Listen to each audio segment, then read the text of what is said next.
Hello friend, আমি চলে এসেছি আজকে আবার একটা নতুন ভিডিও নিয়ে। যে ভিডিওটা আমি নেক হবে, পিছনে ব্যাক সাইডে নেক আছে। এই যেটা আমার ব্যাক সাইডের পার্ট, এটা আমার ব্যাক সাইডের নেক হবে এবং এটা হচ্ছে গিয়ে দু টেকিংয়ের হবে। এই ব্লাউজটা হচ্ছে দু টেকিংয়ের হবে। চলুন বেশি কথা না বলে শুরু করা যাক আজকের এই ভিডিওটা। ফার্স্টে যেটা হচ্ছে আমি চেস্ট নিয়ে নিচ্ছি 36। এখানে কোমর রয়েছে আপনার 36 ইঞ্চ কোমর আছে, দেখে নিন ভালো করে। 9 ইঞ্চি মানে হচ্ছে 36 ইঞ্চ কোমর।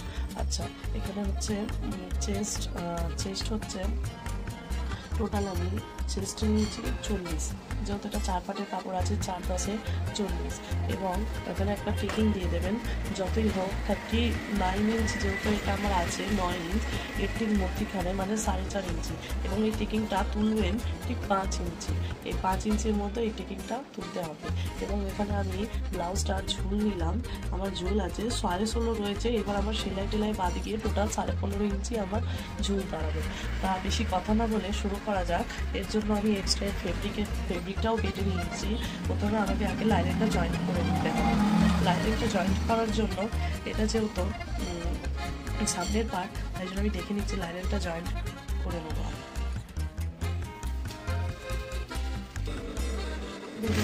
আমি এখন হালকা লাইনিংটা জয়েন্ট করে নিচ্ছি।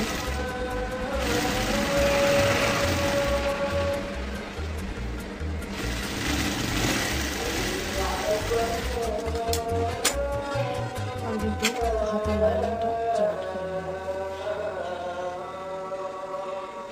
এবার দেখুন বন্ধুরা, আমি লাইনিংটাকে দিয়ে নিলাম। প্লাস এখানে যে টেকিং আছে, টেকিংটাকেও আমি মেরে নিলাম। প্লাস এখানেও যে দুটো টেকিং আছে সামনের পাটে, এই আমার টেকিংয়ের মার্কারটাকে আমি মেরে নিলাম। দুই টেকিংয়ের ব্লাউজ চলতো, তাই জন্য আমি টেকিংটাকে মেরে নিয়েছি।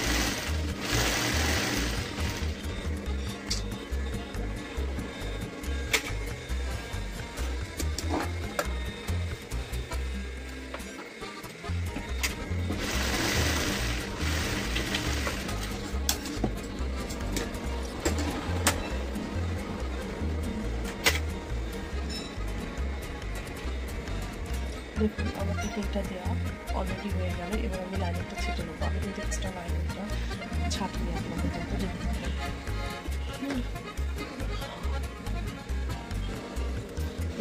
আমি ব্যাক পার্টের কলাটা তো লাইনিং বসিয়ে নিচ্ছি, যেটা আপনাদের আমি এখন বললাম একটু আগেও যে এটা যে তোমার ব্যাক পার্ট, তাই আমি ব্যাক পার্টের লাইনিংটাকে বসিয়ে দেবো।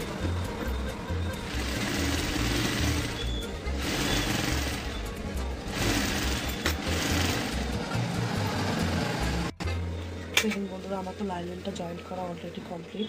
এবার আমি যেটা করবো, টেকিং যেটা আমি দেখালাম 5 ইঞ্চি মাপের আছে, এই টেকিংটা আমি আগে দিয়ে নেবো। কেন এই টেকিংটা আমি দিয়ে নেবো? কারণ এই টেকিংটা দিয়ে তারপর আমি লাইনিংটাকে ছেটে নেবো, যেহেতু আমার নিচের লাইনিংগুলো ছাটা হবে না, অলরেডি এটা করা রয়েছে ভালোভাবে, তাই জন্য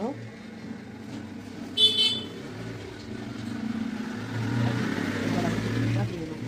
টেকিংটা দিতে গেলে ধরে হয়ে গেল আমার ব্লাউজের টেকিংটা দেওয়া। আমার কিন্তু ব্লাউজের টেকিংটা দেওয়া হয়ে গেছে। এই সেমভাবে আবার এই পার্টটাকেও আমি জয়েন্ট করে নেবো, প্লাস টেকিংটা দিয়ে নেবো।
দেখুন আমার ব্যাক পার্ট এবং সামনের পার্ট অলরেডি হয়ে গেছে।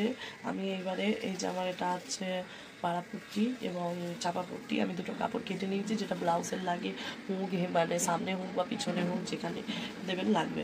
যেহেতু এটা ব্যাক সাইডে হুক রয়েছে, তাই জন্য ব্যাক সাইডের হুকের ঘরটা যেখানে হবে সেটা কিন্তু এখানেই হবে, মানে পাড়াপট্টিটা অলমোস্ট বাঁ দিকেই হবে, আর ডান দিকে যেরকম চাপাপট্টি হয় চাপাপট্টি হবে, মানে হুকটা হবে এদিকে, হুকের ঘরটা হবে এই সাইডে। তাই জন্য আমি সেইভাবেই এটাকে স্টার্ট করি। তাই জন্য উল্টো সাইডের সাথে যে সোজা পার্ট আমি বসিয়ে এখানে একটা সেলাই দিয়ে নিলাম।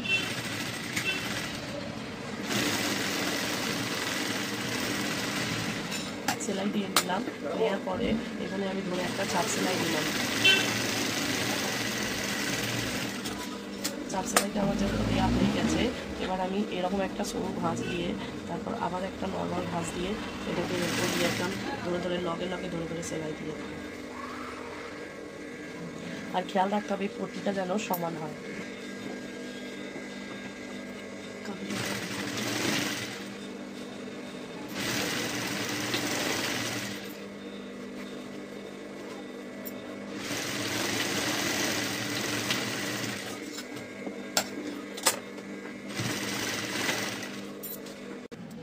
যেহেতু আমার ব্লাউজটার গলায় পাইপিং হবে, তাই জন্য কিছু পাইপিংয়ের কাপড় কেটে নিই।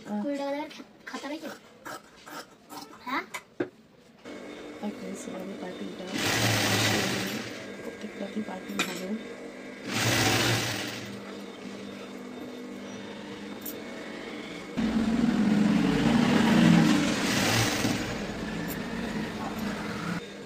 হ্যাঁ বন্ধুরা, এবার আমি আমার ব্লাউজটার হাতাটা জয়েন্ট করে ফেলছি। দেখুন আপনারা, হাতাটা জয়েন্ট করে নিলাম। যেহেতু পাইপিংটা করার সময় দেখিয়ে দিয়েছি, ব্লাউজের জন্য হাতাটাকে জয়েন্ট করে নিলাম। সেমভাবে আমি এই সাইডেরও হাতাটাকে জয়েন্ট করে দেবো।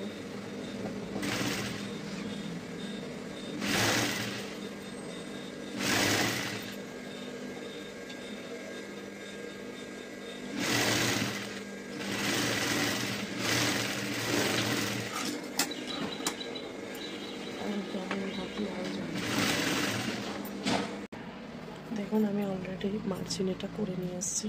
এবার আমি সেম টু সেম মার্জিনে সেলাই দিয়ে নেব।